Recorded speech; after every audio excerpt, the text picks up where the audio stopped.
Anda kembali di Anyu Sore bersama saya Diandra Mukni. Pemirsa, Ketua Umum Partai Solidaritas Indonesia Kaisang Pangarep berambisi menjadikan Jawa Tengah sebagai kandang gajah. Ia yakin perolehan suara PSI akan meningkat di wilayah yang selama ini dikenal sebagai kandang banteng. Pemilu selanjutnya, Jawa Tengah kandang gajah.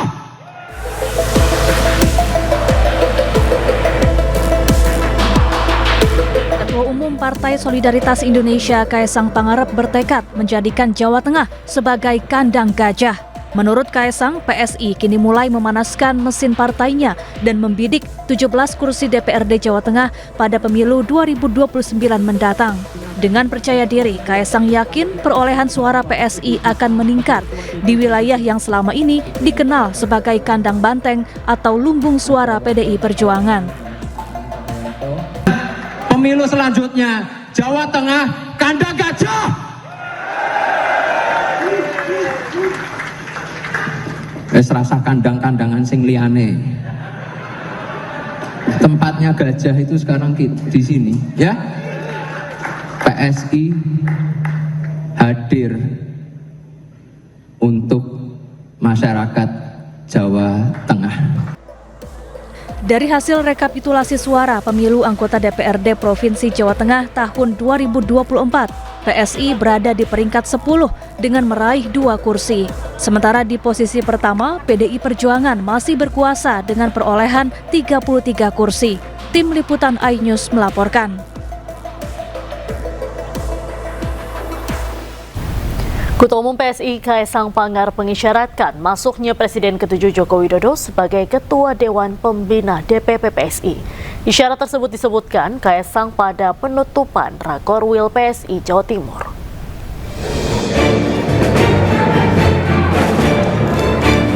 Ketua Umum PSI Kaisang Pangarep mengisyaratkan masuknya Presiden ke-7 Joko Widodo sebagai Ketua Dewan Pembina DPP PSI. Hal tersebut tersirat saat Kaisang memberikan arahan di hadapan para pengurus dan kader PSI Jawa Timur di Surabaya. Kaisang menyebut jajaran PSI daerah harus memperkuat struktur kepengurusan, dan setelah itu, Ketua Dewan Pembina yang dirahasiakan namanya tersebut akan muncul.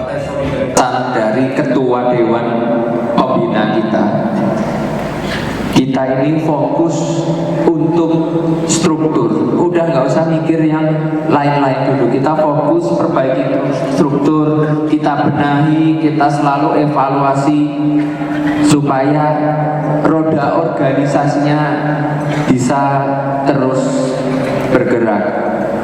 Nanti kalau sudah komplit, beliau akan muncul dengan sendirinya.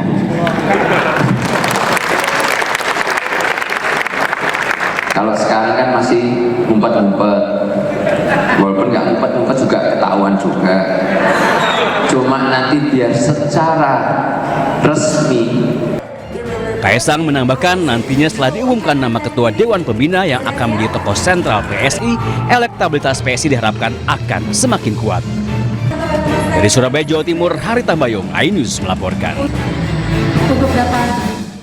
Ketua Umum PDI Perjuangan Megawati Soekarno Putri membuka Rakernas sekaligus peringatan HUT ke-53 PDIP di Ancol, Jakarta Timur.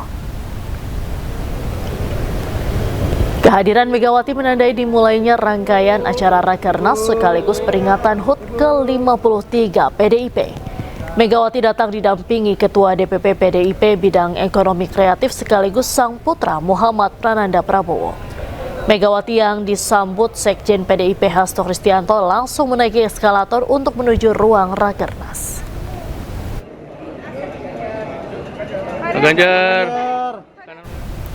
PDI Perjuangan mendukung pemilihan kepala daerah langsung. Ketua DPP PDIP Ganjar Pranowo menyebut rakyat Indonesia lebih menghendaki pilkada langsung ketimbang dipilih DPRD.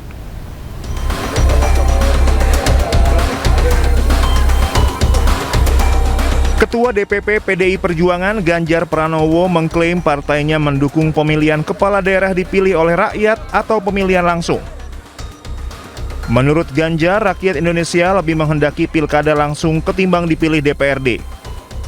Pernyataan ini dilontarkannya di tengah parpol lain meminta pilkada dipilih pihak legislatif. Oh ya, kita kan sudah jelas ya, beberapa kawan-kawan sudah menyampaikan. Perdebatannya sudah cukup panjang. Kita pernah pemilihan DPRD era Orde Baru. Lalu dengan adanya reformasi, kemudian masyarakat menghendaki itu secara langsung. Kemudian dibuatlah undang-undang. Pada saat undang-undang dibuat, saat itu dipilih DPRD. Era Pak SBY kemudian membuat Perpu.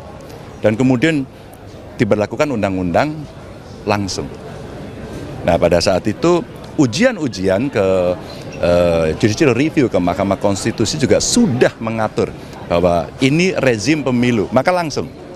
Kalau kita mau reduksi lagi, rasanya kita akan mengalami kemunduran pada soal itu. Jadi sikap PDI Perjuangan sangat jelas, kita dukung pemilihan kepala daerah secara langsung.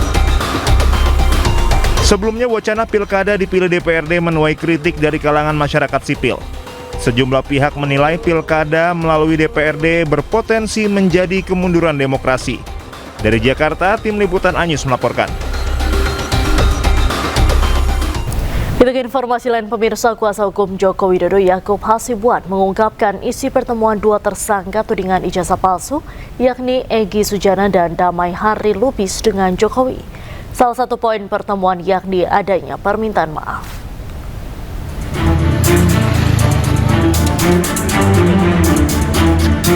Dua tersangka fitnah ijazah palsu yakni Egy Sujana dan Damai Hari Lubis menemui Presiden ke-7 Republik Indonesia Joko Widodo di Solo, Jawa Tengah. Kuasa hukum Jokowi Yakub Hasibuan mengatakan pertemuan tersebut bersifat kunjungan pribadi atau bertamu. Salah satu poin pertemuan yakni adanya permintaan maaf. Yakub menegaskan secara pribadi Jokowi dikenal sebagai sosok yang terbuka dan pemaaf. Kalaupun nanti ada pergerakan atau ada kebijakan atau ada diskusi mengenai kelanjutan ini, apakah itu nanti ada restoratif justice, apakah itu nanti ada plea deal, apakah nanti ada juga keringanan dalam hal penegakan hukum, apakah di persidangan ataukah di penyidikan, itu nantinya tentunya akan kami serahkan juga kepada pihak penyidik, karena sekarang kan masih di penyidikan. Jadi apakah nanti harus tetap ke persidangan atau ternyata bisa diselesaikan di sini? Kembali lagi, kami harus tetap berkonsultasi dulu, menanyakan kepada penyidik seperti apa kira-kira. Egy Sujana dan Damai Hari Lubis saat ini berstatus tersangka dalam perkara dugaan pencemaran nama baik atas tuduhan ijazah palsu yang dilaporkan Joko Widodo ke Polda Metro Jaya. Dari Solo, Jawa Tengah, Septiantoro Anyus melaporkan. Sebelumnya Presiden ke-7 RI Joko Widodo disebut telah memaafkan dua tersangka kasus ijazah palsu Egy Sujana dan Damai Hari Lubis. Pihak Jokowi menyebut perdamaian ini dapat menjadi pertimbangan polisi untuk mencabut status tersangka.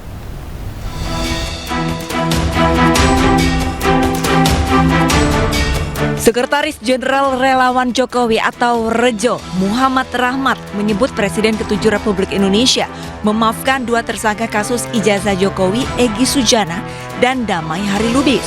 Pihaknya berharap Polda Metro Jaya dapat mempertimbangkan pencabutan status tersangka.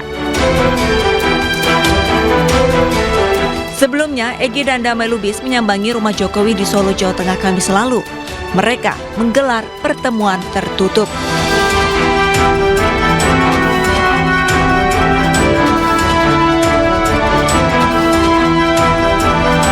Ini buku buat Pak Jokowi ya, Prof? Egy Sujana memberikan hadiah buku untuk Jokowi sebelumnya telah disampaikan melalui Rejo pada 16 Desember 2025. Ini saya tanda tangani untuk saudaraku seiman seislam, Bapak Joko Widodo. Insya Allah beliau itu CBM, cerdas, berani, militan. Dari Rejo mendampingi Bapak Egy Sujana beserta Bapak Hari Damai Lubis dan pengacara Bapak Egy Sujana, Ibu Eli Daneti, berkunjung ke kediaman Bapak Jokowi, Presiden RI yang ke-7. Alhamdulillah pertemuan berjalan dengan sangat baik. Kami semua disambut dengan sangat baik oleh Bapak Jokowi dan Mudah-mudahan pertemuan ini menjadi perekat bagi kesatuan bangsa kita yang akan datang. Adapun dalam kasus ijazah Jokowi, 8 orang ditetapkan sebagai tersangka. Di antaranya Egy Sujana, Damai Hari Lubis, dan pakar telematika Roy Suryo. Kasus berawal dari laporan Jokowi ke Polda Metro Jaya terkait tuduhan ijazah palsu. Dari Solo, Jawa Tengah, Septiantoro, iNews melaporkan. Pemirsa, Ketua Umum Jokman Nusantara Bersatu Andi Azwar menyampaikan pernyataan sikap dari Aliansi Relawan Jokowi soal laporan Partai Demokrat terkait kasus ijazah Jokowi. Dirinya menegaskan pihaknya menolak politik adu domba antara hubungan Presiden ke-6 Susilo Bambang Yudhoyono dan Presiden RI ke-7 Joko Widodo.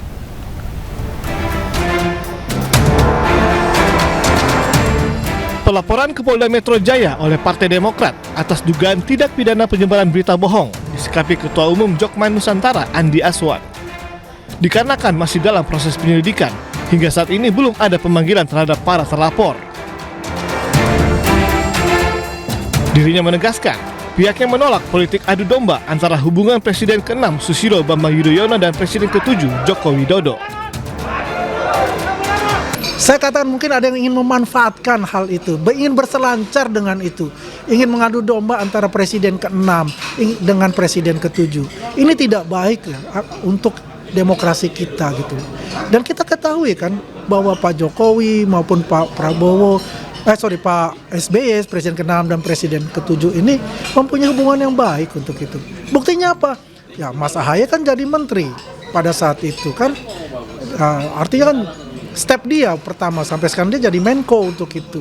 Ya, jadi kami berharap bahwasanya ayolah untuk masalah itu sebetulnya LP yang dilakukan oleh Partai Demokrat itu bisa diselesaikan secara kekeluargaan. Kita ketemu ngobrol dengan teman-teman yang di LP kan, ya dengan teman-teman dari YouTuber Nusantara dan sebagainya, ya saya rasa bisa selesai secara kekeluargaan. Sementara itu, pemilik akun Sidiroy Budius Piliang juga merespon laporan Partai Demokrat terkait hoax yang mengaitkan nama SBY dengan isu ijazah Joko Widodo. Dirinya menolak meminta maaf dan meminta Partai Demokrat mencabut laporannya di Polda Metro Jaya. Ia mengakui sebagai pendukung Jokowi garis keras, namun ia tak menerima jika Partai Demokrat melaporkan dirinya ke Polda Metro Jaya. Sudirowi juga mengatakan tidak menerima somasi yang dilayangkan oleh Demokrat dan menganggap Demokrat semena-mena terhadap dirinya. Saya bukan cari panggung di sini. Kalau mau saya cari panggung dari awal ketika saya dihubungin dengan banyak wartawan sudah saya okein, tapi saya tidak cari panggung karena sudah liar, makanya saya sekarang keluar. Jangan sementang besar menginjak-injak rakyat, sikit-sikit somasi kok sikit-sikit. Itu yang nyebut nama jelas itu kenapa nggak disomasi? Hah? Kenapa nggak disomasi? Saya ibu rumah tangga yang disomasi. Sebelumnya, Partai Demokrat melaporkan sejumlah akun media sosial ke Polda Metro Jaya. Keempat media sosial itu diduga mengunggah kabar bohong tentang Susilo Bambang Yudhoyono yang terlibat dalam kasus ijazah Joko Widodo. Dari Jakarta, tim liputan iNews melaporkan.